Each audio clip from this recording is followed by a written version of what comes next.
Jesus God!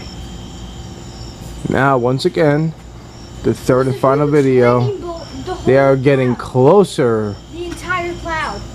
And I'm trying to picture it to where you could actually see the strength of the lightning bolt, which we have to be patient, obviously. I'm hoping to where that it's seen where the last one was seen, which is very bright, and unfortunately that I did miss. I think they're being stingy right now, but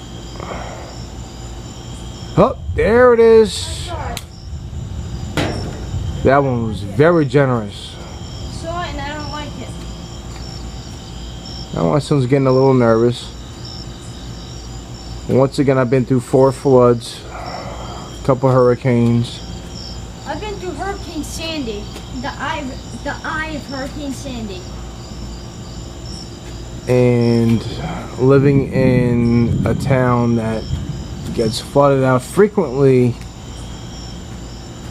when a hurricane does hit is not, you know, an area that anybody wants to live in, but, you know, not everybody gets to see things like this. Yeah, well, not everybody wants to see things like that. And blue lightning, everybody. Blue lightning. And thunder through the clouds. I've only seen white. I've never seen blue.